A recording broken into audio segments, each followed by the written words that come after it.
الحمد لله نحمده ونستعينه ونستغفره ونعوذ بالله من شرور أنفسنا وسيئات أعمالنا من يهده الله فلا مضل له ومن يضلل فلا هادي له وأشهد أن لا إله إلا الله وحده لا شريك له وأشهد أن محمدا عبده ورسوله يا أيها الذين آمنوا اتقوا الله حق تقاته ولا تموتن إلا وأنتم مسلمون يا أيها الناس اتقوا ربكم الذي خلقكم من نفس واحدة وخلق منها زوجها وبث منهما رجالا كثيرا ونساء واتقوا الله الذي تساءلون به والأرحام إن الله كان عليكم رقيبا يا أيها الذين آمنوا اتقوا الله وقولوا قولا سديدا يصلح لكم أعمالكم ويغفر لكم ذنوبكم ومن يطع الله ورسوله فقد فاز فوزا عظيما أما بعد فإن خير الكلام كلام الله وخير الهدي هدي محمد صلى الله عليه وسلم وشر الأمور محدثاتها وكل محدثة بدعة وكل بدعة ضلالة وكل ضلالة في النار. Donc la semaine dernière on avait traité du chapitre de la prière de l'éclipse. Donc la semaine dernière on avait parlé de Al-Khutbah. On avait commencé par le discours après la prière de l'éclipse. Qu'est-ce qu'on avait dit sur ce discours? Quand est-ce qu'il a lieu? Avant ou après la prière? Non, les deux? Non. Non. Avant et après, ou après, ça on avait dit que c'était pour la prière de la pluie. La prière de l'éclipse, la khutbah, le discours, le sermon que fait l'imam, il se fait après la prière. Et qu'est-ce qu'il doit dire? Quelles sont les choses qui sont conseillées, préférables à l'imam de dire? Les sujets par lesquels il doit exhorter les gens? La piété, de leur rappeler le jour du jugement, de les inciter à faire tawbah, à faire le repentir, et de leur faire peur, et également de leur expliquer que l'éclipse n'a pas lieu à cause de la naissance ou de la mort de quelqu'un.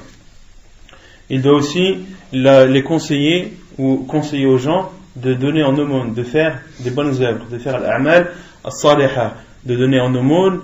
Et à l'époque du prophète sallam, ceux qui avaient des esclaves, le prophète sallam ordonnait de les affranchir. Donc de faire le plus de bien possible. Qu'est-ce qu'on avait dit sur le jugement de la prière de l'éclipse? On avait dit que c'était une obligation que c'était un fard kifa'i, un fard kifa'i, c'est-à-dire que lorsque une partie de la communauté le fait, lorsqu'une partie de la communauté s'acquitte de cette prière, l'obligation est levée sur les autres. Et si personne ne l'a fait, alors chaque musulman aura sa part de responsabilité. Ensuite, on avait parlé de la prière de l'istisqa, salatul istisqa, la prière de la pluie. On avait dit que l'istisqa, il y avait plusieurs façons de demander la pluie à Allah subhanahu wa ta'ala. Premièrement, quand est-ce qu'il nous est légiféré de demander la pluie? En période de sécheresse, quand il n'y a pas de pluie, ou quand il y en a peu, ou lorsque la pluie n'arrive pas au moment voulu. Ou bien, on avait dit une quatrième chose, quand est-ce qu'il était autorisé aussi de faire l'istisqa? Là, il fallait que le gouverneur le demande, mais on avait dit autre chose. Par rapport à la récolte. Lorsque la terre ne donne pas de fruits. Lorsque la terre ne donne pas de fruits, il est autorisé de faire la prière de la pluie, la demande de la pluie. On avait dit la demande de la pluie pouvait se faire durant les invocations. L'imam pouvait la faire pendant la khutbah du vendredi, pendant le discours du vendredi. Les personnes pouvaient les faire dans toutes leurs invocations, que ce soit pendant la prière ou à n'importe quel moment de la journée. Et il y a une autre façon de demander la pluie, c'est en faisant la prière de la pluie. Salat al-istisqa. Donc comment se déroule cette prière? Qu'est-ce qu'on avait dit? Elle se déroule dans un terrain vague, que ce que les savants appellent al-musalla. Elle ne se fait pas à la mosquée. D'accord? Et lorsque les gens sortent de chez eux, se dirigeant vers Al-Musalla, vers ce terrain vague, afin d'y accomplir la prière de la pluie, qu'est-ce qu'ils doivent respecter comme comportement? Ils doivent être humbles, humiliés. Ils doivent se rabaisser devant Allah subhanahu wa ta'ala, car c'est ainsi que le prophète sallallahu alayhi wa sallam a fait. Pourquoi? Car un manque de pluie est dû à quoi? Est dû au péché. Le manque de pluie est dû au péché des gens. Ensuite, il y a la prière de l'istisqa qui est composée de 2 raka'at que l'imam fait. Et on avait dit que par la suite, ou avant, il est autorisé à l'imam de faire un discours, d'exhorter les gens, de les exhorter de se repentir de leurs péchés. Car si la situation est aussi critique que celle-ci, c'est à cause des péchés des gens. Et si les gens étaient pieux et désobéissaient le moins possible à Allah subhanahu wa ta'ala, ils ne connaîtraient pas de sécheresse. Et on avait dit que le discours pouvait être fait avant la prière comme il pouvait être fait après la prière, car les deux cas ont été rapportés dans la sunna du prophète sallallahu alayhi wa sallam. Ensuite, qu'est-ce qu'il est légiféré à l'imam de faire avant de retourner ses vêtements? De lever les mains, ça c'est pendant l'invocation. D'invoquer longuement, ça c'est pendant le discours, d'invoquer longuement Allah subhanahu wa ta'ala en levant ses mains et en les levant très haut. D'accord? Et lorsqu'il a fini d'invoquer longuement et qu'il a fini son discours, qu'est-ce que l'imam fait? Qu'est-ce qu'il fait l'imam? Le prophète sallallahu alayhi wa sallam, il a tourné son dos aux gens. Il a tourné son dos aux compagnons du prophète sallallahu alayhi wa sallam, et ensuite il a retourné son vêtement. Il a mis la droite sur la gauche et la gauche sur la droite. Il a mis sa cape, sa tunique à l'envers. D'accord? Et d'autres versions, certaines versions citent que وَحَوَّلَ النَّاسُ رِدَاءَهُمْ. Une autre version cite que les gens présents, les compagnons du prophète sallallahu alayhi wa sallam, eux aussi ont retourné leurs vêtements. Mais on avait dit que cette version était da'ifa, elle était faible, donc qui ne devait pas être prise en considération. Pourquoi est-ce que le prophète sallallahu alayhi wa sallam a retourné ses vêtements? C'est pour montrer qu'il change d'état, qu'il passe d'un état à un autre, qu'il passe d'un état de péché et de tort vis-à-vis d'Allah subhanahu wa ta'ala vers un autre état de repentir et de bonne résolution. Vous ne saviez pas ça? Vous n'étiez pas là la semaine dernière? Et je ne l'ai pas dit ça la semaine dernière? Oui. Ensuite, on avait parlé de ce jeu de tilawa, la prosternation de la lecture. Quel est son jugement? Pas toujours les mêmes qui répondent. Elle est mustahabba, elle est recommandée et non obligatoire. Taïb. Combien de sajda il y a dans le Coran? Naam, Hudayfa? 14. On avait dit qu'il y a une divergence des savants entre 15 et 14. Et la divergence, elle intervient dans quel sajda, dans quelle prosternation? De l'Hajj. On avait dit que dans Surat al-Hajj, dans le Mus'haf, dans le Coran, qui est en arabe, il a été mis 2 sajdas, une au début de Surat al-Hajj, Surat le pèlerinage, et l'autre vers la fin. Et on avait dit que le hadith qui citait la prosternation à la fin de Surat al-Hajj était da'if, n'était pas authentique. Donc ce qui est authentique dans la sunna du prophète sallallahu alayhi wa sallam, ce sont 14 prosternations. On avait dit, je vais les citer rapidement, il y en a une dans la fin de Surat al-A'raf, une dans Surat le tonnerre, une dans Surat les abeilles, une dans Surat al-Isra, l'ascension, une dans Surat Maryam, une dans Surat al-Hajj, une dans Surat al-Furqan, les discernements, une dans Surat al-Naml, les fourmis, une dans Surat al-Sajda, la prosternation, une dans Surat Sad, une dans Surat Hamim Fussilat, une dans Surat al-Najm, l'étoile, une dans Surat Ida Sama'un Shaqqat, et la dernière dans Surat Iqra, à la fin de Surat Iqra, lit. Donc on a dit que la prosternation de la lecture était préférable, elle était recommandée, mais non obligatoire. Et on avait dit quelles sont les conditions pour la faire. Qui peut me dire quelles sont les conditions pour faire ce jeu de tilawa? Est-ce qu'il y a des conditions à respecter?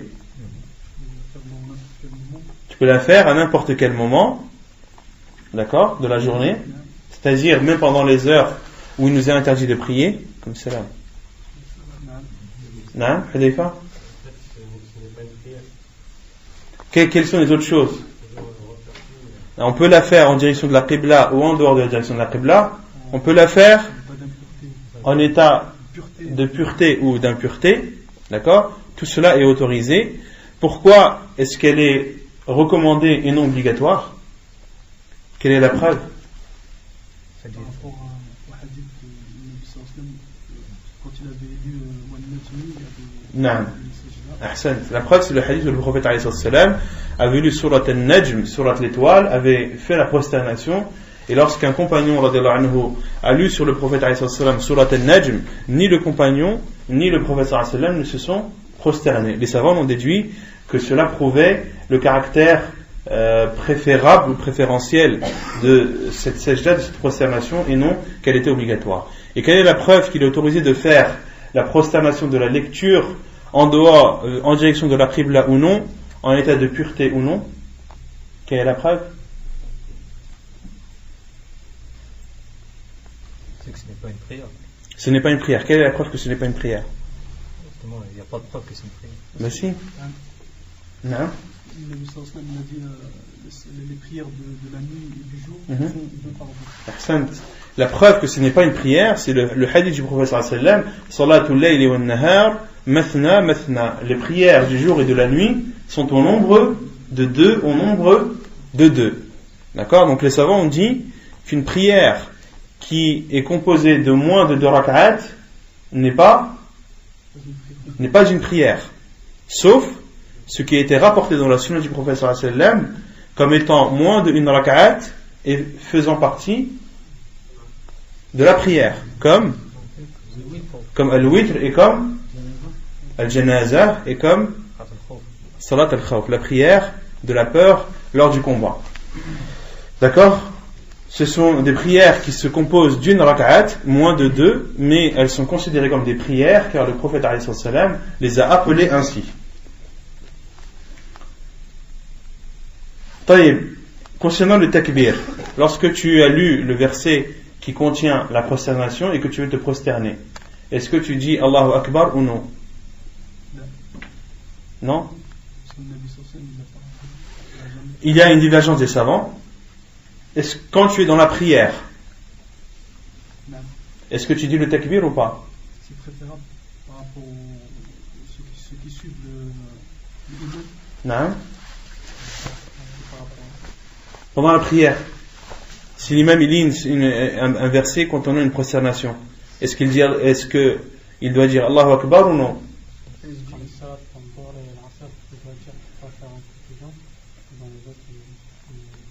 Pendant la prière de Dhuhr, il doit. Ouais. Donc pendant les prières à voix basse, tu dis qu'il doit dire Allahu Akbar à voix haute. Pourquoi? Pour pas que les gens derrière ils soient confus. Et à ton avis, en disant Allahu Akbar, les gens derrière vont pas être confus pendant la prière à voix basse. On avait dit que les savants avaient dit que pendant la prière à voix basse, il était déconseillé de faire ce jeu de tilawa.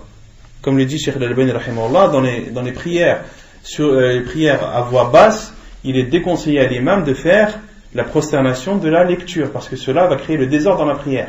En disant Allahu Akbar, les gens ne vont pas comprendre pourquoi est-ce que tu dis Allahu Akbar et que tu te prosternes. Ils n'entendent pas ta lecture, donc ils ne savent pas pourquoi. Contrairement à la prière à voix haute, les gens entendent la lecture.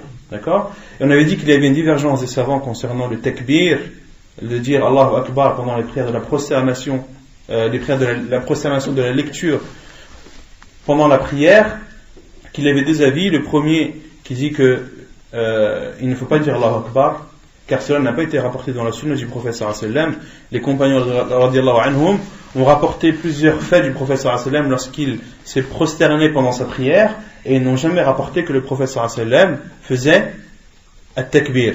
Et les autres savants ont dit, si l'imam doit faire le takbir, pourquoi? Car il y a un hadith du prophète sallallahu alayhi wa sallam où les compagnons disaient kana yukabbir 'inda kulli raf'in wa khafd, que le prophète sallallahu alayhi wa sallam disait Allahu Akbar à chaque fois qu'il s'abaissait et se relevait pendant sa prière. Donc ils disent que lorsque l'imam lit et qu'il s'abaisse pour faire la prosternation de la lecture, c'est un abaissement et un relèvement. Donc il entre dans le hadith où le prophète sallallahu alayhi wa sallam disait Allahu Akbar à chaque rabaissement et relèvement. D'accord? Donc il y a deux avis des savants. Et l'avis, comme le dit Cheikh Al-Albani rahimahullah, que de suivre la sunna du prophète sallallahu alayhi wa sallam est ce qu'il y a pour nous de meilleur, il n'a pas été rapporté que le prophète alayhi wa sallam le faisait. Ensuite, on avait parlé des mérites de la prosternation de la lecture. Quels sont ces mérites? Non? Le shaitan il pleure quand on se met en prosternation. Ahsan. Il y a un hadith du prophète sallallahu alayhi wa sallam qui nous dit que lorsque le musulman se prosterne après avoir lu un verset comportant ou contenant une prosternation, le diable ya'tazil, il s'éloigne et pleure de remords. Il dit en parlant à lui-même et en parlant à ce musulman, il a été ordonné de se prosterner et il s'est prosterné à lui le paradis, et moi on m'a ordonné de me prosterner, j'ai refusé, à moi l'enfer. Ensuite, on avait également parlé de les invocations à dire ou le rappel à dire pendant cette prosternation de la lecture. Qu'est-ce qu'on avait dit? Sajada wajhi lilladhi khalaqahu wa shaqqa sam'ahu wa basarahu bihawlihi wa quwwatihi. Il n'y en a que deux qui la connaissent. Il n'y en a que deux. Subhanallah. Il y a d'autres du'a, d'autres invocations. Allahumma laka sajadtu wa bika amant wa laka aslam. Ensuite, sajada wajhi lilladhi khalaqahu wa shaqqa sam'ahu wa basarahu bihawlihi wa quwwatihi. On avait cité aussi un autre sajada wajhi lilladhi khalaqahu wa shaqqa sam'ahu wa basarahu fatabarakallahu ahsanu al-khaliqin. Il y a aussi un autre hadith, une autre version, une autre invocation à dire où un homme avait fait un rêve qu'il lisait le Coran au pied d'un arbre, et arrivé à un verset contenant une prosternation, il s'est prosterné et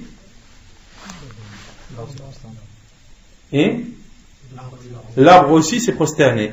Et l'arbre, en se prosternant, l'homme dans son rêve l'a entendu dire Allahumma htut bihi anni wizra, htut anni biha wizra, waktub liya biha ajra, waj'alha liya dakhara.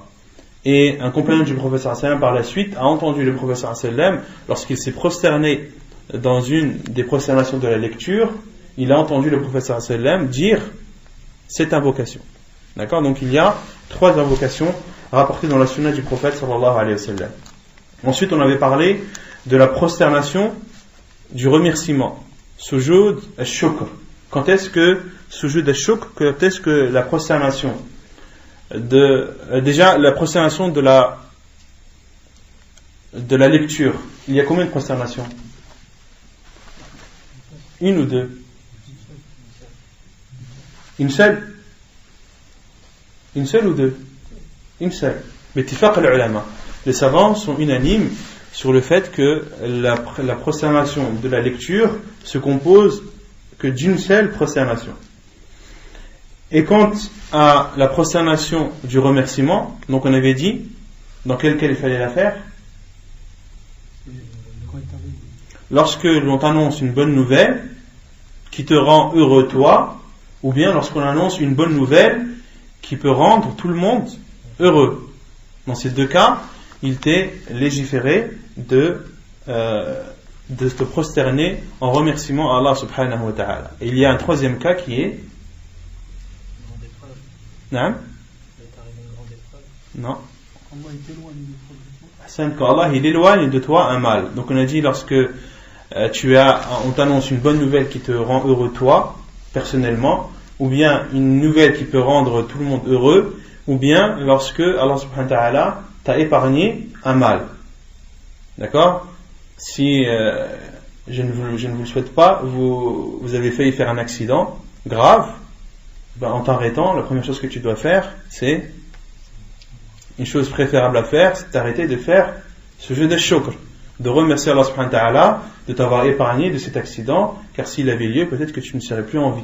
D'accord? Donc quand Allah subhanahu wa ta'ala éloigne de toi un mal, prosterne-toi en remerciement à lui, Azza wa Jal.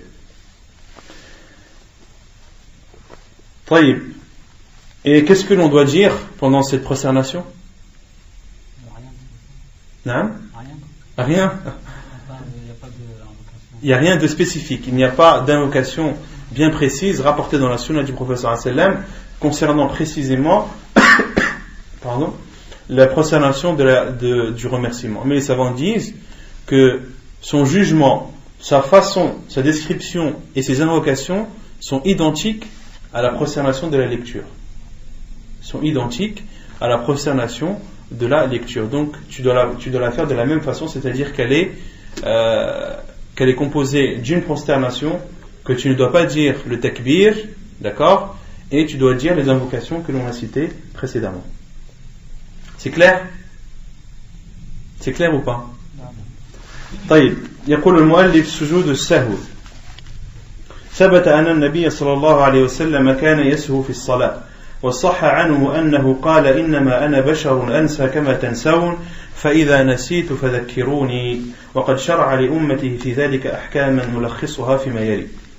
Donc ensuite l'auteur parle du chapitre des prosternations de la distraction. Sujud as-sahou. Et la distraction en arabe ou en islam peut avoir deux sens. Lorsque as-sahou est précédé de la lettre an en arabe, elle est connotée péjorativement, c'est-à-dire que cette distraction est mauvaise et condamnée par la religion. Il y a la distraction qui est précédée de fi, c'est-à-dire en état de distraction, qui elle n'est pas un mal en islam. Quelle est la preuve que lorsque an précède le terme sahu, la distraction, que cette distraction est punie et dénoncée par la religion? Allah subhanahu wa ta'ala dit Fawailul lil musallin, malheur à ceux qui prient, alladhina hum an salatihim sahun, ceux qui se distraient de leur prière. Ce n'est pas ceux qui sont distraits pendant la prière, mais ceux qui se distraient de leur prière, c'est-à-dire qu'ils ne la font pas comme ils devraient la faire, c'est-à-dire qu'ils ne la font pas à l'heure, voire qu'ils la négligent et ne l'accomplissent pas du tout. D'accord? Donc il y a se distraire d'une chose et se distraire pendant cette chose. Se distraire d'une chose en islam, cette distraction est interdite. Il est interdit aux musulmans d'être distrait vis-à-vis de sa prière, c'est-à-dire de la négliger. Il faut comprendre le terme sahou dans ce cas comme étant une négligence. D'accord? Et il y a as-sahou fi salah, par exemple, la distraction pendant la prière, qui elle, c'est un mal ou pas? Est-ce que c'est un mal d'être distrait pendant sa prière? C'est un mal ou pas? C'est pas un mal. Pourquoi est-ce que c'est pas un mal? Parce que le prophète sallallahu alayhi wa sallam, il lui est arrivé plusieurs fois d'être distrait pendant sa prière. Donc la distraction pendant la prière, ce n'est pas un mal. Premièrement parce que ça fait partie de la nature humaine. Allah subhanahu wa ta'ala a créé l'être humain comme ça. Et deuxièmement parce que la meilleure des créatures a été distraite pendant sa prière. Donc on ne peut pas dire que la distraction pendant la prière c'est un mal. Non, ce n'est pas un mal. D'accord? Donc il faut différencier an as-sahou an shay wa as-sahou fi al-amr ou fi shay. Et l'auteur dit, il a été rapporté que le prophète sallallahu alayhi wa sallam était distrait pendant sa prière. Et il a été rapporté de façon authentique que le prophète sallallahu alayhi wa sallam a dit innama ana basharun mithlukum ansa kama tansawun. Je suis un être humain comme vous, j'oublie comme vous oubliez. Donc la distraction pendant la prière, ce n'est autre qu'un oubli. la distraction pendant la prière, ce n'est autre qu'un oubli. Mais la différence, les savants disent que la différence entre l'oubli et la distraction, c'est que l'oubli, lorsque tu parles de la chose à la personne, il s'en rappelle de suite. D'accord ? Et la distraction, lorsque tu parles à la personne, il ne sait pas. D'accord ? Une personne, par exemple, qui a oublié qu'il avait un rendez-vous. Tu vas dire, tu avais rendez-vous à cette heure-ci. Il va dire, ah oui, c'est vrai, j'ai oublié. Une personne qui a, pendant sa prière, prié 3 rak'at. Il pensait qu'on en avait prié 4. Lorsque tu lui dis, tu as prié 4 rak'at, tu as prié 3 rak'at au lieu de 4, il va te dire, non, j'en ai prié 4. Il a été distrait pendant sa prière. Et là, on voit la différence entre la distraction et l'oubli. L'oubli, la distraction, c'est un oubli. Toute distraction est un oubli, mais tout oubli n'est pas forcément une distraction. Vous avez saisi la différence ? Taïb. Et le prophète sallallahu alayhi wa sallam a dit, je suis un être humain comme vous, j'oublie comme vous oubliez, فَإِذَا نَسِيتُ فَذَكِّرُونِي. Et lorsque j'oublie, rappelez-moi. Et lorsque j'oublie, rappelez-moi. Hadith authentique rapporté par Ibn Majah et authentifié par Cheikh Al-Albani rahimahullah ta'ala. Et les savants disent qu'il est permis ou il est autorisé aux prophètes et envoyés d'oublier dans les choses de cette vie d'ici-bas. Qu'il est possible pour un envoyé, un prophète, d'oublier des choses qui sont en rapport avec cette vie d'ici-bas. Mais quant aux choses qui sont attraits à la religion, au jugement d'Allah subhanahu wa ta'ala, ils ne peuvent pas oublier. Ils ne peuvent pas oublier. Le prophète sallallahu alayhi wa sallam n'a pas oublié des choses en rapport avec la religion. Il n'a pas oublié de transmettre quelque chose. L'oubli ou la distraction qui a atteint le prophète sallallahu alayhi wa sallam, c'était uniquement dans les choses de cette vie d'ici-bas. Et en aucun cas dans son travail ou dans sa mission de transmettre le message d'Allah subhanahu wa ta'ala. Et c'est pour cela que les savants disent, et la preuve dans cela, c'est qu'il n'y a aucune contradiction dans les paroles du prophète alayhi salatu wassalam. Dans tous ces hadiths, vous ne trouverez jamais une contradiction entre les paroles du prophète sallallahu alayhi wa sallam. Et si l'oubli, si le prophète sallallahu alayhi wa sallam oubliait même dans son travail de transmission, eh bien, il y aurait sans aucun doute des contradictions et des choses paradoxales dans ces hadiths sallallahu alayhi wa sallam. Et l'auteur dit وَشَرَعَ لِأُمَّتِهِ فِي ذَلِكَ أَحْكَامًا نُلَخِّصُهَا فِيمَا يَلِي. Et concernant la distraction, il y a des jugements qui en découlent. Et ces jugements se résument par ceci.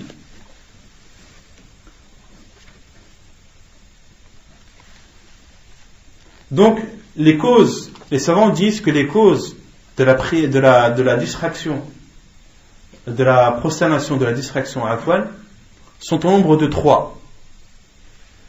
Tu as le droit, où il est obligatoire de faire les prosternations, dans 3 cas. Le premier, lorsque tu ajoutes dans ta prière. Le deuxième, lorsque tu oublies dans ta prière, et lorsque tu as oublié quelque chose dans ta prière.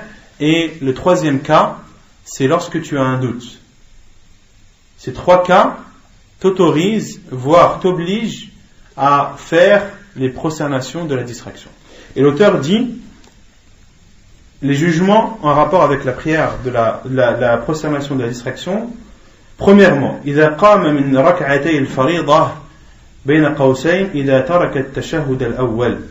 عن عبد الله بن بحينة رضي الله عنه أنه قال صلى لنا رسول الله صلى الله عليه وسلم ركعتين من بعض الصلوات ثم قام فلم يجلس فقام الناس معه فلما قضى صلاته انتظرنا ونظرنا تسليمه كبر قبل التسليم فسجد سجدتين وهو جالس ثم سلم. حديث متفق عليه. Donc le premier cas dans lequel il est légiféré de faire les prosternations de la distraction, car on verra qu'elles sont au nombre de 2.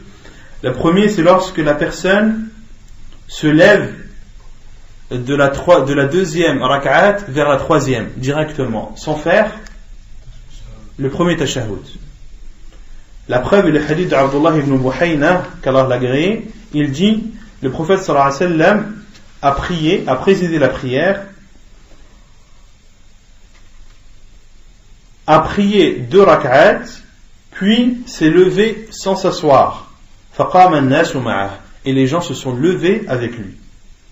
Et lorsqu'il a terminé sa prière, et que nous attendions son taslim, donc lorsque le prophète sallallahu alayhi wa sallam a fini sa prière, et qu'il était assis pendant le dernier tashahhud, les compagnons radhiyallahu anhum attendaient que le prophète sallallahu alayhi wa sallam fasse le taslim.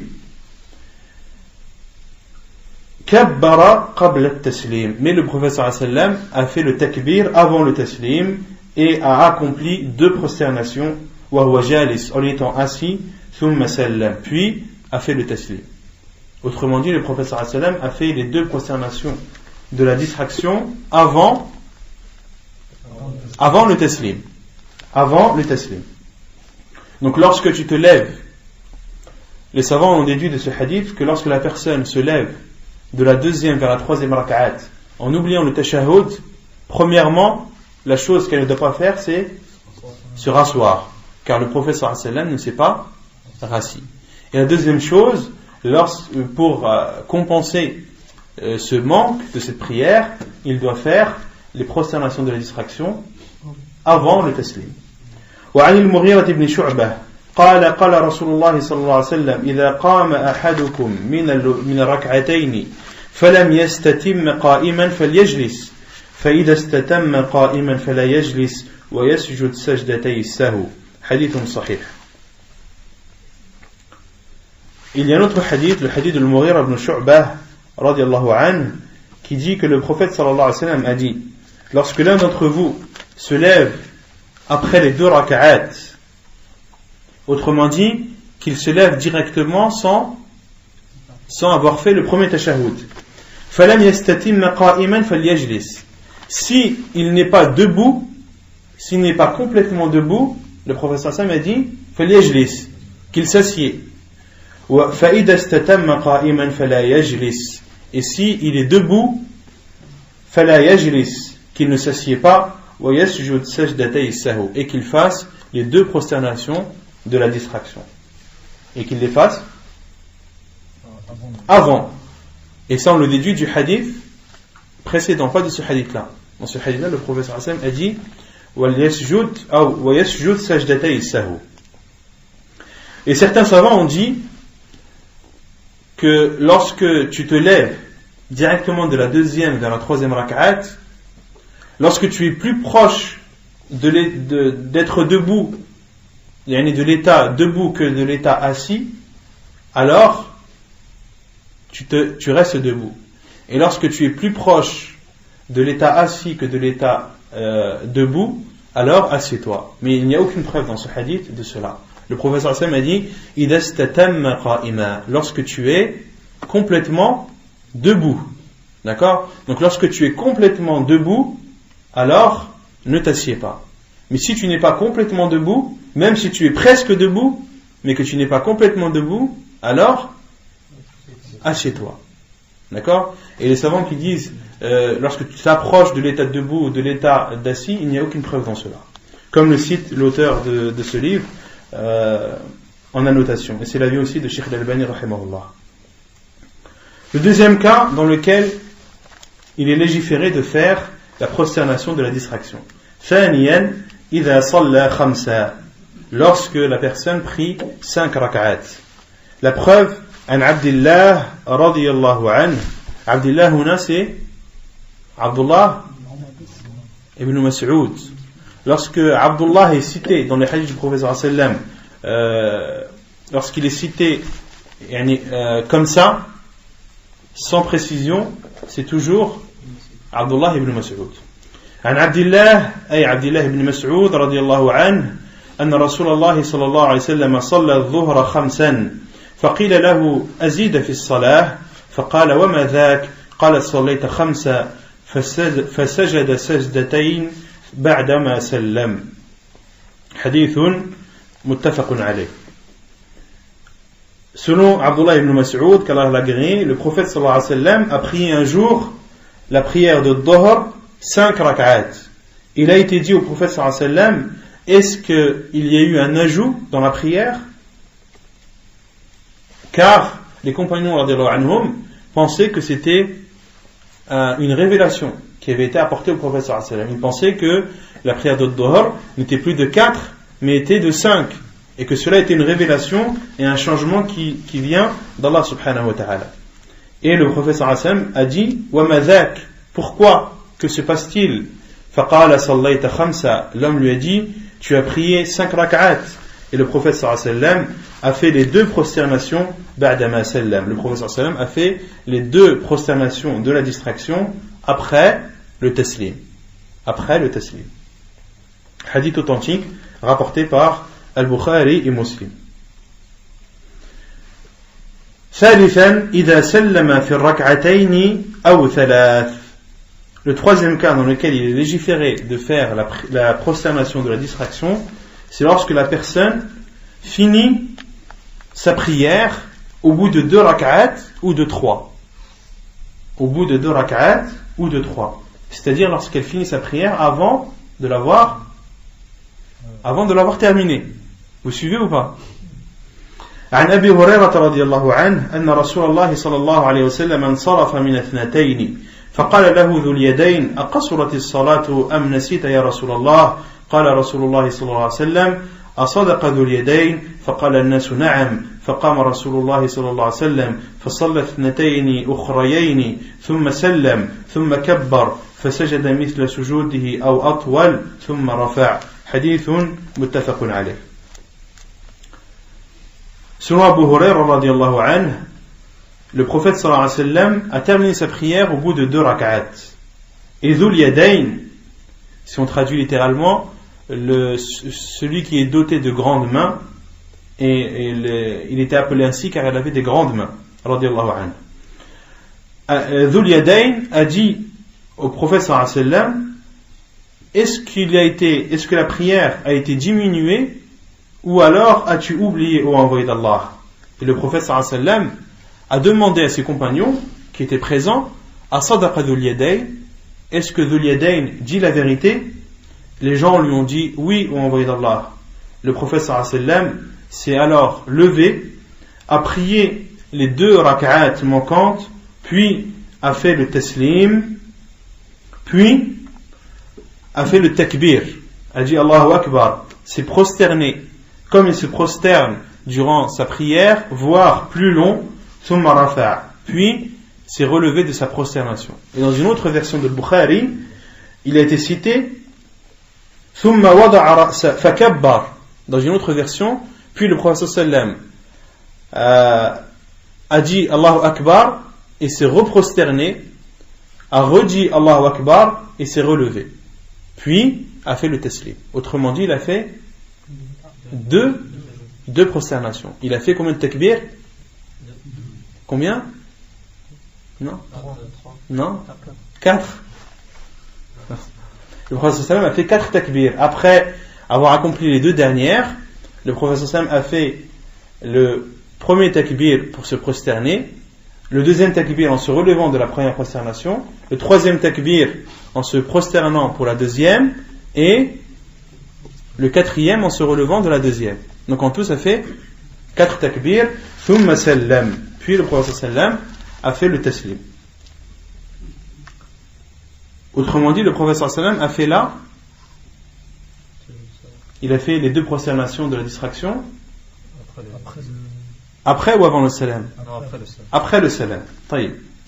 وعن عمران بن حصين أن رسول الله صلى الله عليه وسلم صلى العصر فسلم في 3 ركعات ثم دخل منزله فقام إليه رجل يقال له الخرباق وكان في يديه طول فقال يا رسول الله فذكر له صنيعه وخرج غضبان يجر رداءه حتى انتهى إلى الناس فقال أصدق هذا؟ قالوا نعم. فصلى ركعة ثم سلم ثم سجد سجدتين ثم سلم. حديث صحيح رواه ابن ماجه ومسلم وابو داود.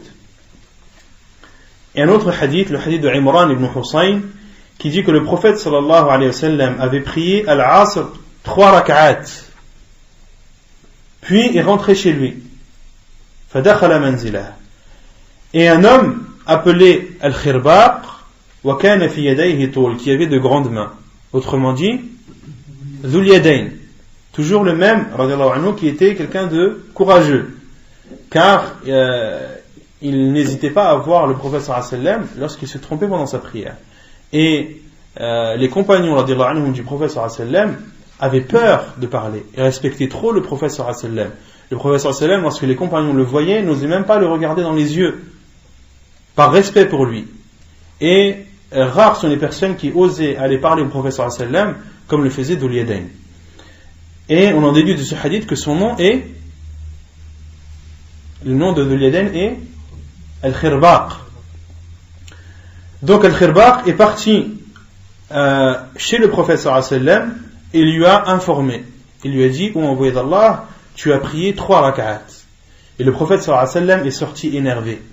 Pourquoi est-il sorti énervé?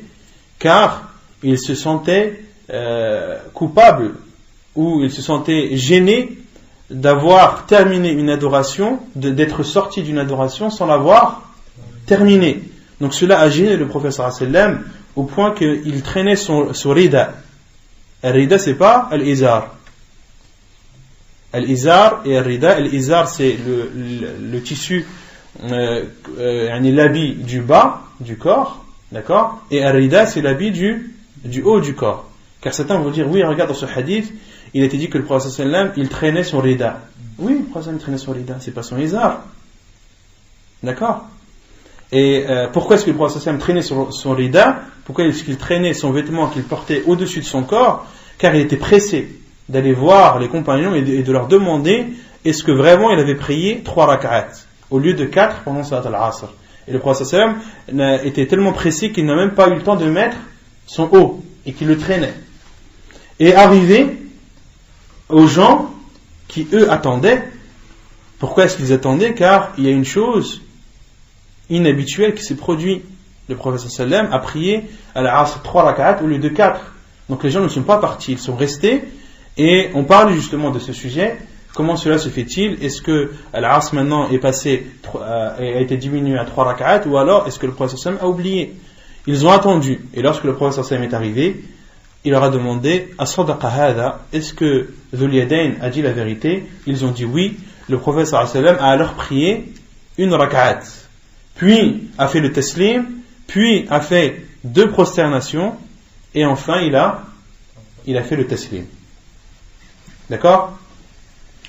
Taïb. Donc ça c'était le 3e cas. Le 4e cas, dans lequel il est autorisé et légiféré de faire la prosternation de la distraction, Rabi'an, إذا لم يدري كم صلى, lorsque la personne ne sait pas combien elle a prié. عن إبراهيم عن علقمة قال عبد الله صلى رسول الله صلى الله عليه وسلم قال إبراهيم زاد أو نقص. قال المؤلف: شك إبراهيم والصحيح أنه زاد، ذكره ابن الأثير في جامع الوصول. فلما سلم قيل له: يا رسول الله أحدث في الصلاة شيء؟ قال: وما ذاك؟ قال: صليت كذا وكذا. قال: فثنى رجليه واستقبل القبلة فسجد سجدتين ثم سلم ثم أقبل علينا بوجهه فقال: إنه لو حدث في الصلاة شيء أنبأتكم به، ولكن إنما أنا بشر أنسى كما تنسون، فإذا نسيت فذكروني، وإذا شك أحدكم في صلاته فليتحرى الصواب فليتم عليه ثم ليسجد سجدتين. حديث صحيح رواه البخاري ومسلم. Donc la quatrième situation dans laquelle il est légiféré de faire les prosternations de la distraction, selon Ibrahim, selon Alqamah, qui dit que Abdullah, c'est-à-dire Abdullah ibn Mas'ud, a dit: Salla Rasulullah sallallahu alayhi wa sallam, le prophète sallallahu alayhi wa sallam a prié. Et Ibrahim, un des rapporteurs du hadith, a dit Zada ou naqas. Il ne savait plus si dans cette prière le prophète sallallahu alayhi wa sallam avait ajouté ou avait diminué. Mais les savants ont dit que l'avis le plus sûr, c'est que le prophète sallallahu alayhi wa sallam dans cette prière avait ajouté, comme le dit Ibn al-Athir dans son livre Jami' al-Usul. Falamma sallam, et lorsque le prophète sallallahu alayhi wa sallam a fait le taslim, il lui a été dit: ô envoyé d'Allah, est-ce qu'il y a eu quelque chose vis-à-vis de la prière? Le prophète sallallahu alayhi wa sallam a dit, que se passe-t-il? Qu'y a-t-il? Ils lui ont dit, tu as prié ainsi, ainsi, tu as prié tant, tant. Et le prophète sallallahu alayhi wa sallam a plié ses pieds, les a joints, s'est dirigé vers la Qibla, a fait 2 prosternations, puis a fait le taslim. Puis le prophète sallallahu alayhi wa sallam s'est retourné vers ses compagnons et leur a dit, si quelque chose survient concernant la prière, c'est-à-dire si un nouveau jugement arrive, ou si il m'est révélé un nouveau jugement concernant le nombre de rak'at des prières, je vous en informerai. Mais je suis un être humain. J'oublie comme vous oubliez. Et lorsque j'oublie, rappelez-moi. Et lorsque l'un d'entre vous doute pendant sa prière, qu'il recherche la vérité, et qu'il complète sa prière à partir de cette vérité qu'il aura recherchée. Puis qu'il fasse 2 prosternations, autrement dit les 2 prosternations de la distraction.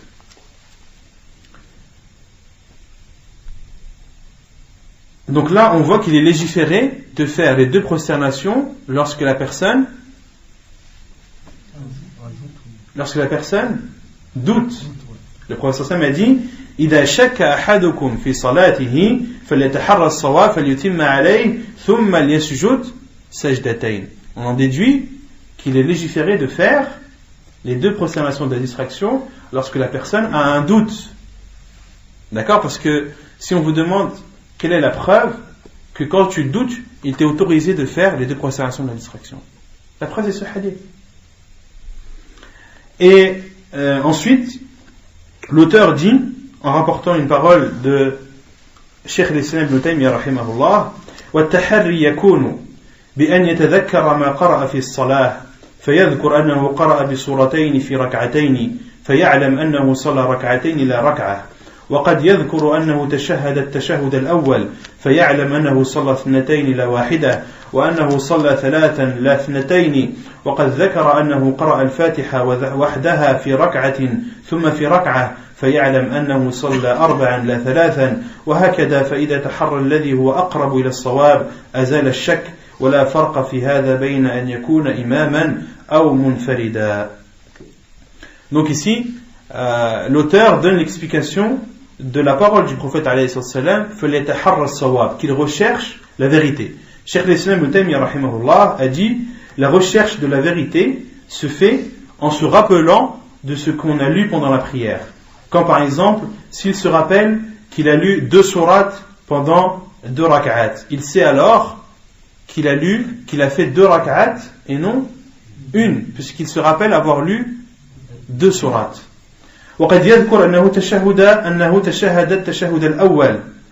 Et il peut également se rappeler qu'il a fait le premier tashahhud. Dans ce cas, il sait il saura qu'il a prié 1 rak'at et non, qu'il a prié 2 rak'at et non une. Puisqu'il se rappelle avoir fait le premier tashahhud, donc automatiquement il a fait 2 rak'at et non une. Donc s'il doute entre 2 et 1, il sait à partir de cela qu'il en a fait 2. وقد يذكر أنه قرأ الفاتحة وحدها في ركعة ثم في ركعة. Il peut également se rappeler qu'il a lu Al-Fatiha toute seule pendant une raka'a et qu'il a lu également une Fatiha toute seule pendant une autre raka'a. Là, il peut en déduire qu'il a prié 4 raka'at au lieu de 3. S'il doute s'il a prié 3 ou 4 raka'at, il se rappelle qu'il a lu dans 2 raka'at Al-Fatiha toute seule. En général, on lit Al-Fatiha toute seule durant les 2 dernières raka'at. Donc s'il se rappelle avoir lu 2 fois Al-Fatiha toute seule, automatiquement il en déduit qu'il a prié 4 raka'at et non 3. وهكذا فإذا تحرى الذي هو أقرب إلى الصواب, et ainsi de suite, lorsqu'il recherche ce qui se rapproche le plus de la vérité, il enlève alors le doute, et il n'y a pas de différence dans cela, qu'il soit imam ou non, qu'il soit imam ou bien alors qu'il prie tout seul. Il lui est autorisé de rechercher la vérité en utilisant ses moyens, que tu sois imam ou que tu pries tout seul. Dans les 2 cas, il t'est autorisé cela. فإذا تحرى ولم يترجح عنده شيء بنى على اليقين وهو الأقل. Et s'il recherche la vérité mais que aucune des deux suppositions n'est plus forte que l'autre, alors qu'est-ce qu'il doit faire? Il doit se baser sur la certitude. Autrement dit, il doit se baser sur le minimum. S'il doute entre 1 et 2, il doit considérer qu'il en a fait une. S'il doute entre 3 et 4, il doit considérer qu'il en a fait 3. Ça, c'est après avoir recherché la vérité, et malgré avoir recherché, rien ne lui apparaît, aucune des deux situations n'est plus sûre pour lui que l'autre, alors il doit se baser sur la certitude qui est le nombre le plus petit.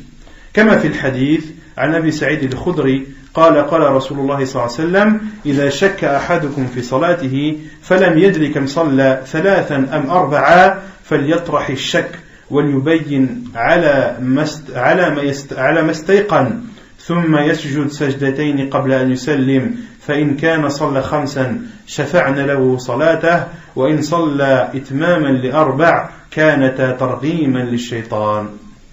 حديث صحيح رواه مسلم وأبو داود والنسائي.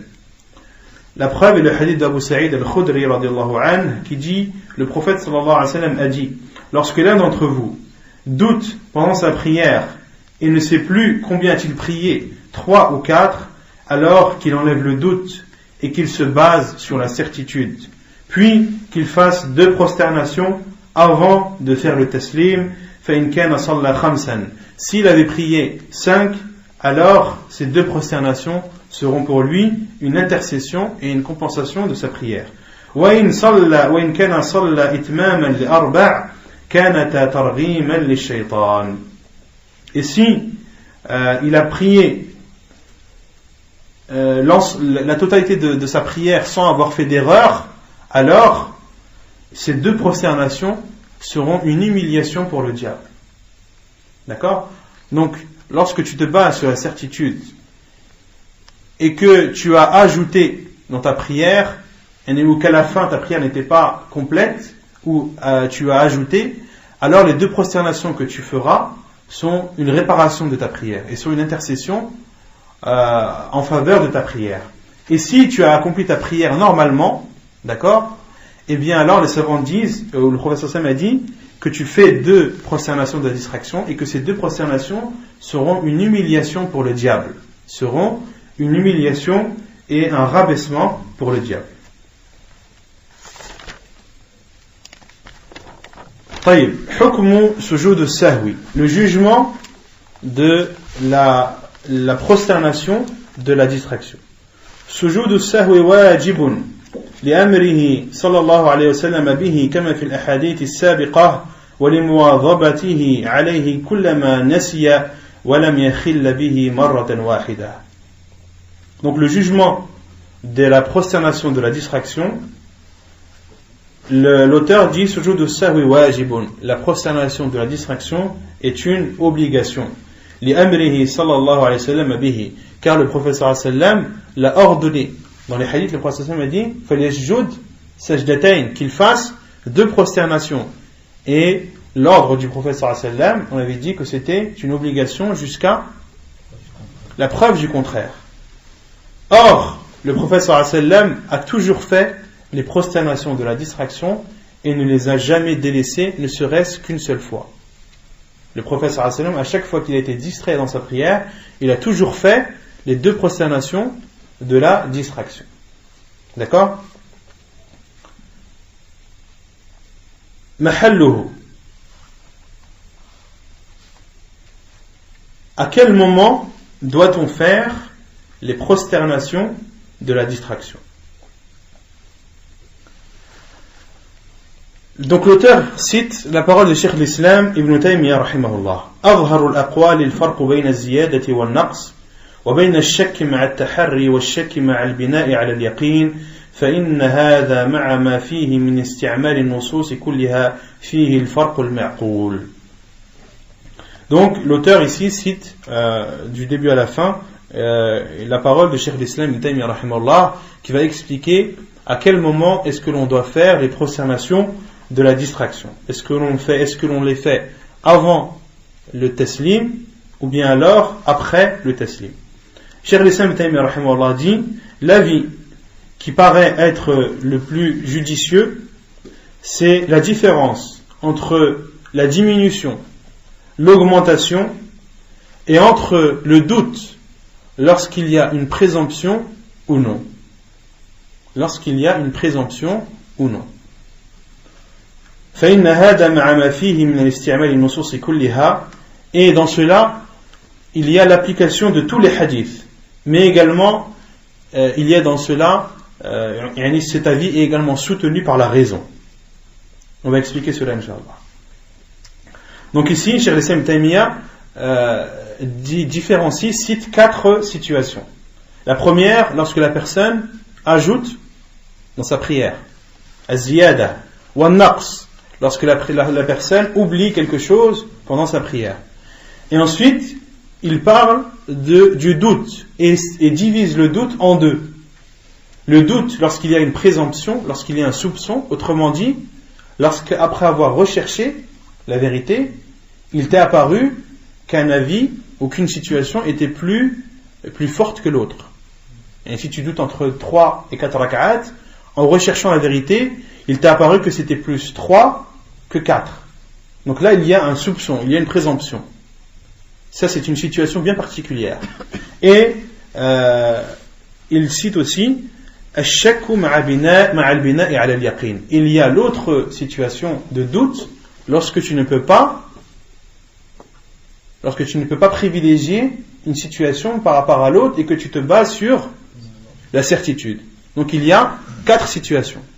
Quand tu rajoutes, quand tu diminues, quand tu oublies en soupçonnant fortement un cas par rapport à l'autre, et lorsque tu oublies sans pour autant différencier ou rendre un cas plus sûr que l'autre. Dans ce cas, tu te bases sur la certitude. وذلك أنه إذا كان في نقص كترك التشهد الأول احتاجت الصلاة إلى جبر وجابرها يكون قبل السلام لتتم به الصلاة فإن السلام هو تحليل من الصلاة. Donc, Cheikh al-Islam Ibn Taymiyyah explique la diminution. Il dit, et lorsqu'il y a une diminution dans la prière, lorsque il y a par exemple le délaissement du premier tashahhud, la prière a alors besoin d'être réparée. Elle a besoin d'être al-jabr, on avait dit al-jabr, ça vient de réparer une fissure, une cassure. D'accord? D'où le terme al-jabira qui est le plâtre. Pourquoi est-ce qu'on met le plâtre? C'est pour corriger une fracture. D'accord? Ou un manque. Autrement dit là, lorsque tu oublies le premier tashahhud, il y a un manque dans ta prière et ce manque, il faut que tu le combles. Il faut que tu le compenses. وَجَابِرُهَا يَكُونُ قَبْلَ السَّلَامِ لِتَتِمَّ بِهِ الصَّلَاةِ. Et, Cheikh al-Islam dit, et sa compensation doit être faite avant le taslim pour compléter et parfaire la prière. فَإِنَّ السَّلَامَ هُوَ تَحْلِيلٌ مِنَ الصَّلَاةِ. Car le taslim, il termine la prière. Il t'autorise les choses qui te sont interdites pendant la prière. Je ne sais pas si vous avez compris la parole de Cheikh al-Islam. Il dit en fait que lorsque tu oublies, tu as un manque. Et ce manque, il faut que tu le complètes avant d'avoir fini ta prière. Et comment est-ce que tu complètes ce manque? En faisant les 2 prosternations. Et il faut que tu fasses les 2 prosternations avant ta prière pour que ta prière soit complète. Si tu les fais après, tu auras fini ta prière sans l'avoir pour autant complétée. D'accord? Donc en fait, Cheikh al-Islam ici, il est en train d'argumenter, en train de dire que à chaque fois que tu fais un manque dans ta prière, que tu as manqué quelque chose dans ta prière, tu dois faire les 2 prosternations de la distraction avant le salam, avant le taslim. C'est clair? طيب. وإذا كان من الزيادة كركعة لم يجمع في الصلاة بين الزيادتين بل يكون السجود بعد السلام لأنه إرغام للشيطان بمنزلة صلاة مستقلة جبر بها نقص صلاته فإن النبي صلى الله عليه وسلم جعل السجدتين كركعة. Et il dit, et concernant l'augmentation, lorsque tu as ajouté pendant ta prière, si tu as ajouté une rak'at, par exemple, lam yajma' fi as-salati bayna ziyadatayn, tu as ajouté une rak'at, et Cheikh al-Islam dit il ne faut pas faire deux ajouts pendant la prière, bal yakunu as-sujudu ba'da as-salam, c'est pour cela que le sujoud, les deux prosternations doivent se faire après le salam, car on a vu dans les hadiths précédents que lorsque le prophète sallallahu alayhi wa sallam avait prié 5 rak'at, il avait fait les deux prosternations après le salam. Et Cheikh al-Islam explique pourquoi. Il dit afin qu'il n'y ait pas deux ajouts pendant la prière, parce que tant que tu n'as pas fait le taslim, tu es encore en prière, d'accord? Et le fait de faire les deux prosternations de la distraction avant d'avoir fait le taslim, c'est un ajout que tu rajoutes à un autre ajout, d'accord? D'où le fait de faire les deux prosternations de la distraction lorsque tu ajoutes quelque chose dans la prière après le salam. Donc une fois que la prière est terminée. Vous avez compris? Et il dit وَهَذَا تَرْغِيمٌ لِلشَّيْطَانِ. Et ces deux prosternations, si on demande alors pourquoi les faire, puisque la prière est finie, pourquoi les faire? Le prophète sallallahu alayhi wa sallam nous a dit pourquoi. فَإِنَّهُ تَرْغِيمٌ لِلشَّيْطَانِ. C'est une humiliation et un rabaissement pour le diable. D'accord? وكذلك إذا شك وتحرى فإنه أتم صلاته وإنما السجدتان لترغيم الشيطان. وكذلك, et également, lorsqu'il a douté, mais qu'il a privilégié un cas par rapport à un autre, il finit alors sa prière. Et lorsqu'il a privilégié un cas par rapport à l'autre, il n'y a plus de doute. Il n'y a plus de doute. D'accord? Mais malgré cela, le prophète sallam a dit de faire deux sajdat, deux prosternations après le salam. Et ceci, pourquoi? Pour rabaisser le diable. فَيَكُونُ بَعْدَ السَّلَامِ. وَكَذَلِكَ إِذَا سَلَّمَ وَقَدْ بَقِيَ عَلَيْهِ بَعْضُ صَلَاتِهِ ثُمَّ أَكْمَلَهَا فَقَدْ أَتَمَّهَا وَالسَّلَامُ مِنْهَا زِيَادَةٌ وَالسُّجُودُ فِي ذَلِكَ بَعْدَ السَّلَامِ لِأَنَّهُ إِرْغَامٌ لِلشَّيْطَانِ. Donc ça, c'est lorsque tu as oublié, ou tu as douté, mais que tu as privilégié un cas par rapport à un autre, et que par conséquent le doute a disparu, mais tu dois faire les deux prosternations de la distraction après le taslim pour rabaisser et humilier الشيطان. وأما إذا شك ولم يتبين له الراجح فهنا إما أن يكون صلى 4 أو 5. فإن كان صلى 5 فالسجدتان يشفعان له صلاته ليكون كأنه قد صلى 6 لا 5 وهذا إنما يكون قبل السلام. Et lorsque tu as oublié et que aucun des deux cas, tu n'as privilégié aucun des deux cas, alors tu dois faire les deux prosternations avant le salam. Pourquoi? Car si tu doutes, il y a possibilité que tu en aies fait moins. Donc dans ce cas, le fait de faire tes deux sajdat, tes deux prosternations avant le salam seront une compensation de cette prière. Et si tu as fait ta prière dans sa totalité, alors ces deux prosternations seront une humiliation pour le diable. وهذا القول الذي نصرناه والذي يستعمل فيه جميع الأحاديث لا يترك منها حديث مع استعمال القياس الصحيح فيما لم يرد فيه نص وإلحاق ما ليس بمنصوص بما يشبهه من النصوص. Et Cheikh al-Islam dit, et cet avis que nous crions fort et que nous soutenons est l'avis qui utilise l'ensemble des hadiths.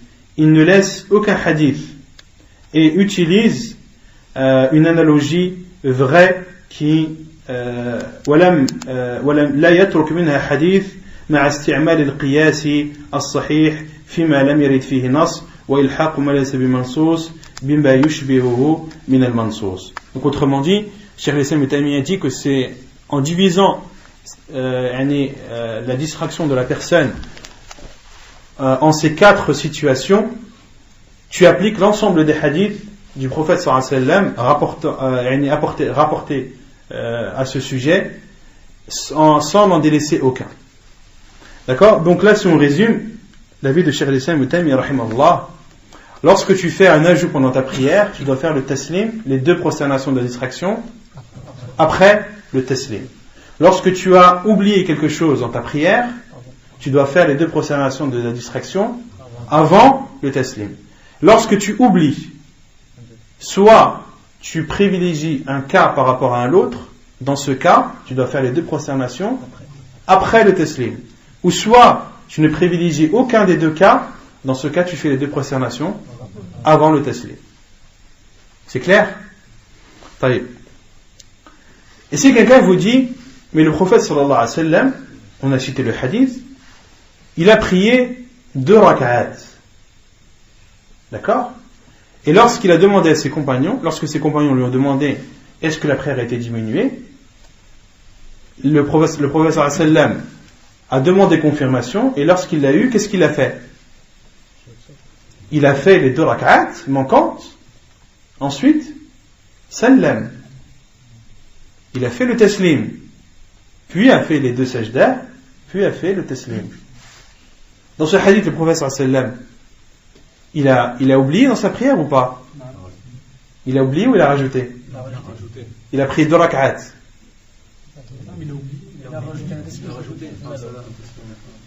Le prophète sallallahu alayhi wa sallam a pris 2 rak'at, a fait le taslim et est sorti de sa prière. Il a oublié ou il a rajouté? Il a dit afwan, il a diminué ou il a ajouté? Il a diminué en fait, parce qu'il a fait 2 rak'at, après il a fait 2 sur le sol. Il a diminué ou il a ajouté? On a dit que lorsqu'il y a une diminution, les 2 prosternations se font avant. Le prophète sallallahu alayhi wa sallam ici les a faites après, malgré qu'il ait fait que 2 rak'at au lieu de 4 dans sa prière. Il a rajouté à le moment de la prière, il ne savait pas qu'il avait. Les compagnons qui nous rappellent. Il avait un doute. Non.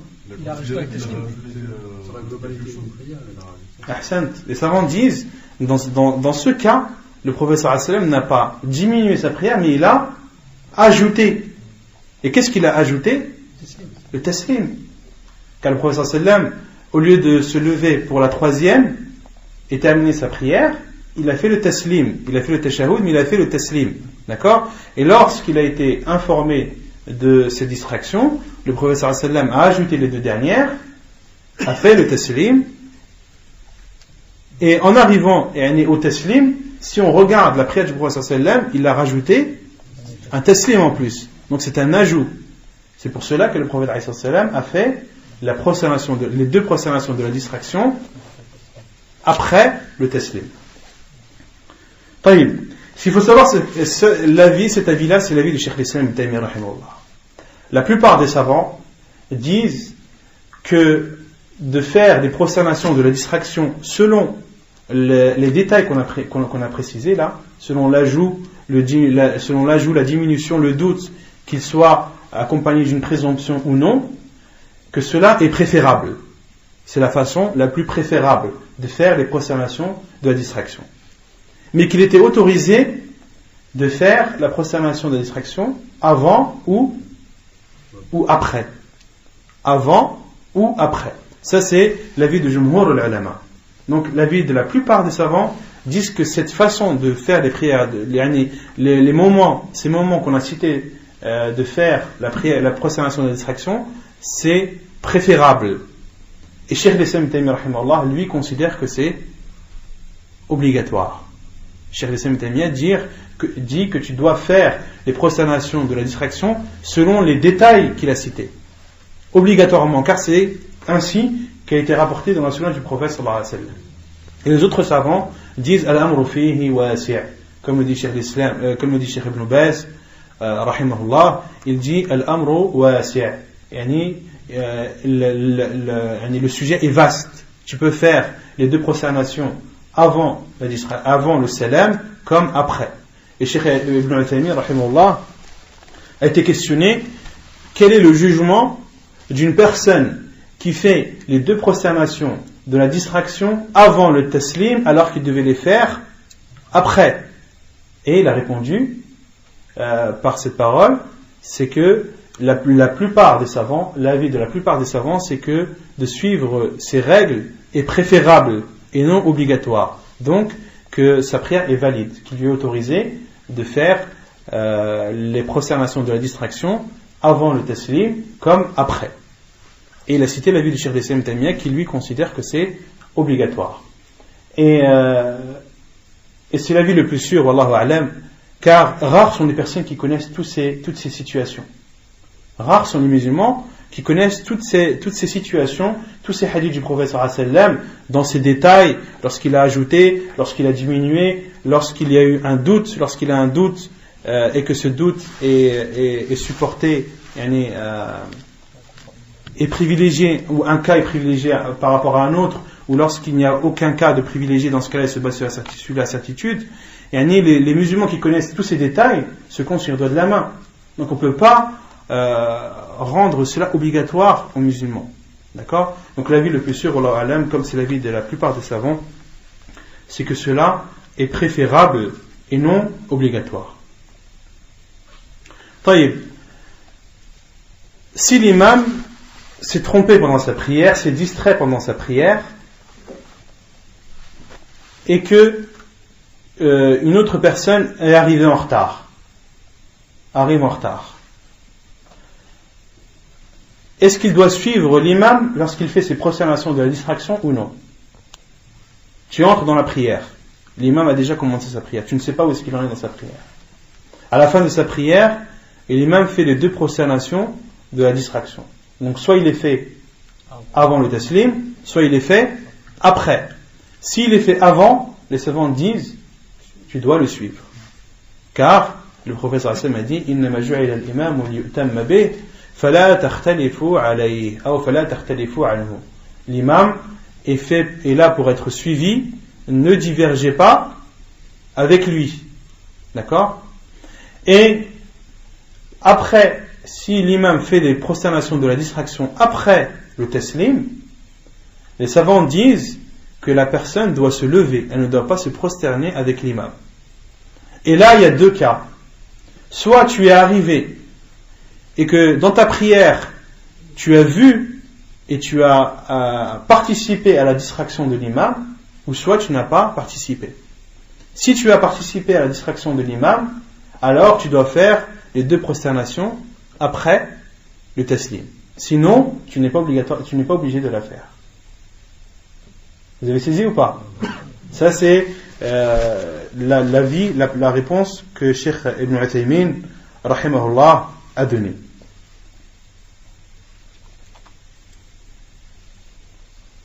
Il a aussi été questionné concernant celui qui a oublié le premier tashahhud. Donc on a dit celui qui a oublié le premier tashahhud, est-ce qu'il doit s'asseoir ou pas? Ça dépend s'il s'est levé ou pas, s'il était debout ou pas.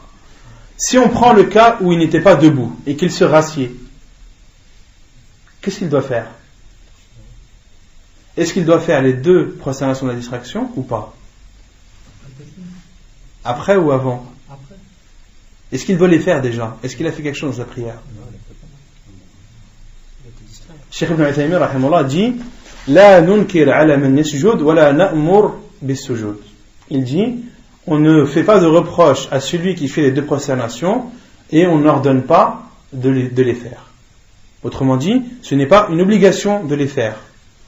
D'accord? Ce n'est pas une obligation de les faire, mais celui qui les fait, on n'a pas à le blâmer. Pourquoi? Car le prophète sallallahu alayhi wa sallam a dit likulli sahwin sajdatan. Le prophète sallallahu alayhi wa sallam a dit likulli sahwin sajdatan. Pour chaque distraction, il y a 2 prosternations.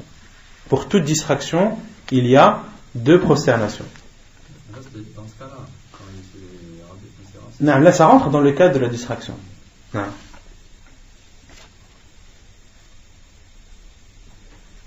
Taïb. Ensuite, il y a un autre sujet, un autre cas qui peut arriver. Lorsque la personne a été distraite pendant sa prière, Elle savait qu'elle devait faire, par exemple, 2 prosternations après le taslim. Elle a fini sa prière, elle a oublié de faire les 2 prosternations. Qu'est-ce qu'elle fait? Non? Ça dépend du temps. Ça dépend du temps qui est écoulé. Et certains savants disent, lorsque il faut regarder le temps après lequel tu t'es rappelé que tu avais oublié de faire les prosternations de la distraction. Si le temps est court, de quelques minutes, 4-5 minutes, alors tu fais tes 2 prosternations, même si tu es chez toi. Tu fais tes 2 prosternations et tu fais le taslim. Et si le temps est long, fatasqut alayk sujud as-sahw, fayasqut alayk as-sajdatayn. Et si le temps est long, alors tu es exempté de ces 2 prosternations et ta prière elle est valide ou invalide? Elle est valide ou invalide? Elle est valide. Elle est valide. Et celui qui délaisse les 2 prosternations de la distraction volontairement, est-ce que sa prière est valide ou pas? Non? Elle est valide ou pas? Elle est valide. Les savants disent qu'elle est valide, à condition qu'il ait compensé sa distraction. Autrement dit, s'il a oublié par exemple une inclinaison dans une des rak'at, l'inclinaison, on avait dit que c'était un pilier, d'accord?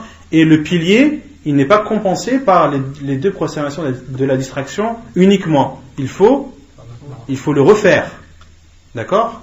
Il faut le refaire. Donc si la personne a oublié par exemple le ruku', d'accord, et l'a accompli et a oublié de faire les prosternations de la distraction, sa prière elle est pas nulle, elle est valide, puisqu'il a accompli le pilier manquant. Il a refait le pilier manquant, mais il a oublié de faire les 2 prosternations de la distraction. D'accord? S'il l'a oublié volontairement, sa prière est valide, mais les savants disent fahuwa athim. Mais il a commis un péché. Pourquoi? Car les prosternations de la distraction, on avait dit qu'elles étaient obligatoires. Il a commis un péché, mais sa prière est valide, comme le dit Cheikh Al-Albani, rahimahullah ta'ala. Et donc, concernant celui qui a oublié les prosternations de la distraction, certains savants disent tout dépend du temps écoulé. S'il est court, il les fait. Si le temps est long, elles sont exemptées. Et d'autres savants, comme Cheikh l'Islam Ibn Taymiyyah, rahimahullah, disent que tu dois les faire au moment où tu t'en rappelles, même si il y a un laps de temps très long. Et Cheikh Ibn Baz, rahimahullah, l'a suivi dans cela. Cheikh Ibn Baz dit que tu dois faire les 2 prosternations au moment où tu t'en rappelles, même si une longue période s'est écoulée. Quoi d'autre? Cheikh Ibn Uthaymin, rahimahullah, a aussi été questionné sur celui qui s'est trompé pendant sa lecture. Est-ce qu'il doit faire sujud as-sahw ou pas? Est-ce qu'il doit faire les prosternations de la distraction? Il a répondu que non. Il a répondu que non, car cela ne touchait pas à la façon de faire la prière. D'accord? Et ce qui était rapporté dans la sunna du prophète sallallahu alayhi wa sallam, lorsque l'imam est distrait dans sa lecture, c'est quoi la sunna? C'est de le corriger, de le souffler, de l'aider. D'accord? Il n'a pas été rapporté dans la sunna du prophète sallallahu alayhi wa sallam que celui qui se trompe dans sa lecture, qu'il doit faire les 2 prosternations de la distraction. Maintenant, concernant l'oubli, une personne qui a oublié un pilier de la prière, comment est-ce qu'il doit faire? Donc on a dit que celui qui oublie un pilier de la prière, même involontairement, même par distraction, il doit obligatoirement le refaire, sinon sa prière n'est pas acceptée. D'accord? Donc une personne qui oublie ar-ruku', on va dire qu'une personne prie et se prosterne directement, sans faire l'inclinaison, par distraction. Elle ne s'en est pas rendue compte. Qu'est-ce qu'elle doit faire? Si elle s'en rend compte, par exemple, à la 2e prosternation, donc elle s'est prosternée, s'est relevée de sa prosternation, se reprosterne, et là elle se rappelle qu'elle n'a pas fait l'inclinaison. Qu'est-ce qu'il doit faire? Il se relève, il revient au ruku', et est-ce qu'il refait les 2 sujoud ou pas? Il refait les deux sujoud. D'accord? Et s'il s'en rappelle que durant le deuxième sujoud de la deuxième raka'at. Donc la première raka'at, il a oublié de faire l'inclinaison, il a fait ses deux prosternations, s'est levé à la deuxième raka'at, a lu, a fait sa deuxième inclinaison, et au moment de la deuxième prosternation de la deuxième raka'at, il s'est rappelé qu'il n'avait pas fait un ruku' de la première. Qu'est-ce qu'il doit faire? Il considère la deuxième comme la première. Ahsant. Il doit considérer la deuxième raka'at comme étant la première. Et il doit par la suite compléter une raka'at. Et ensuite, il doit compléter une raka'at entière. Donc les savants disent, comme le Cheikh Ibn Uthaymin rahimahullah, ils disent que lorsque tu as oublié un pilier et que tu n'as pas atteint le même pilier de la deuxième raka'at, alors tu dois t'acquitter de ce pilier. Mais si tu t'en es rappelé après avoir accompli ce même pilier de la raka'at suivante, alors tu dois considérer cette raka'at comme étant la précédente. C'est clair? Donc le ruku' là que tu as oublié, la prosternation que tu as oublié dans la première raka'at, si tu t'en es rappelé avant l'inclinaison de la deuxième raka'at, tu dois faire l'inclinaison et faire les deux prosternations et continuer ta prière. Mais si tu t'en es rappelé au moment de l'inclinaison ou après, alors tu dois considérer cette raka'at comme étant la précédente et continuer ta prière et rajouter à la fin la raka'at manquante. D'accord? Et un dernier sujet, lorsque la personne a fait un oubli et un ajout dans la prière, qu'est-ce qu'il doit faire? Est-ce qu'il fait avant ou après? Avant ou après? Non? Sinon, il aurait fait deux rajouts. Non, une personne qui a oublié et a ajouté dans sa prière. Non? Par exemple, une personne qui a oublié le ruku', d'accord, et a ajouté, par exemple, une jalsa, a fait une jalsa en plus, a fait 3 prosternations. Il a oublié une inclinaison et il a rajouté une prosternation. Donc là, il a oublié et il a rajouté. Donc là, il est entre les deux cas, soit il fait les deux prosternations avant le taslim, ou soit après. Les savants disent qu'il doit le faire avant le taslim, que c'est les deux prosternations avant le taslim qui prévalent sur les deux prosternations avant. Pourquoi? Car ce manque, il faut le compenser. Et ce manque ne peut être compensé qu'en le faisant avant le taslim. Selon l'avis de Cheikh l'Islam Ibn Taymiyyah rahimahullah. On a vu que l'avis de la plupart des savants, c'est que tu le fasses avant ou après, cela est autorisé, mais le mieux c'est de le faire avant quand tu oublies, ou quand? Quel est le deuxième cas où tu dois faire, qu'il est préférable de faire les deux prosternations avant le taslim? Voilà, quand tu as un doute et qu'aucun des deux cas n'est privilégié. Et de faire les deux prosternations de la distraction après le taslim, lorsque tu ajoutes ou lorsque tu as un doute dans lequel tu as privilégié un des deux cas sur l'autre. C'est clair? Et Cheikh Al-Albani rahimahullah, lui, ne voit même pas tout ce tafsil.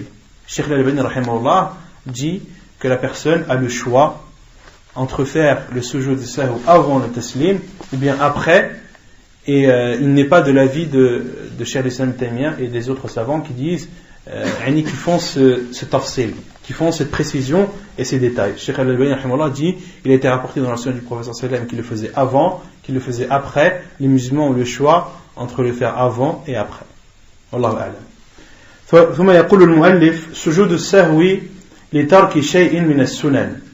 Donc la prosternation de la distraction lorsque la personne délaisse une chose préférable de la prière, délaisse une sunna de la prière. من ترك سنة ناسيا سجد للسهو لقوله صلى الله عليه وسلم لكل سهو سجدتان وهو سنة لا يكون واجبا لئلا يزيد الفرع على أصله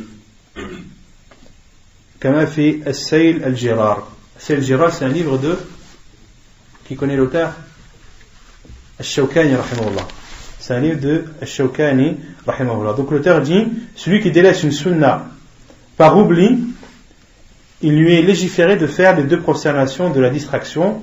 La preuve est la parole du prophète sallallahu alayhi wa sallam, pour toute distraction, 2 prosternations. Hadith jugé bon, rapporté par Abu Daoud ibn Majah, wa huwa sunnah. Mais dans ce cas, les prosternations de la distraction ne sont plus obligatoires, elles sont préférables. Car tu as été distrait ou tu as délaissé une chose préférable, dans ce cas, il était préférable de faire les prosternations de la distraction. Et lorsque tu as délaissé une chose obligatoire, d'accord, ou un pilier, ou que tu as fait une chose qui annule ta prière, qui annulerait ta prière si tu l'avais fait volontairement, alors dans ce cas, les 2 prosternations de la distraction sont obligatoires. Vous avez saisi ou pas? C'est clair pour tout le monde? Lorsque tu délaisses une chose obligatoire ou un pilier, d'accord, il t'est obligatoire de faire les prosternations de la distraction. Ou bien, lorsque tu as fait quelque chose pendant ta prière qui, si tu l'avais fait volontairement, l'aurait annulé, tu dois obligatoirement faire la prosternation de la distraction. Mais si tu délaisses une sunna, une chose préférable de la prière, alors il t'est préférable de faire la prosternation de la distraction. C'est clair? Taïb.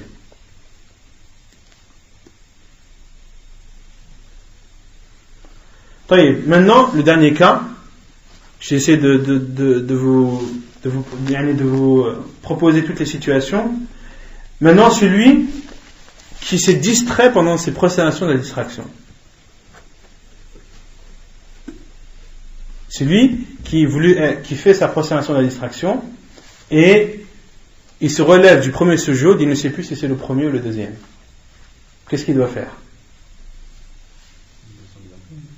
Hein? Il se bat sur l'yaqin, mais quand on se bat sur l'yaqin, normalement on doit faire quoi? Lorsqu'on se bat sur la certitude, qu'est-ce qu'on doit faire normalement après? Sujoud sahou? Ah mais là t'es pendant le sujoud sahou. Là t'es pendant les prosternations de la distraction. Et t'as été distrait pendant des prosternations de la distraction. Qu'est-ce que tu fais? Non, les savants disent laysa ala sujudi sahwi ala sahwi fi sujudi sahwi sujud. Les savants disent, et même certains ont rapporté l'unanimité des savants, qu'il n'y a pas de prosternation de la distraction lorsque tu as été distrait pendant tes prosternations de la distraction. Wallahu a'lam. نكتفي بهذا القدر وسبحانك اللهم وبحمدك أشهد أن لا إله إلا أنت أستغفرك وأتوب إليك.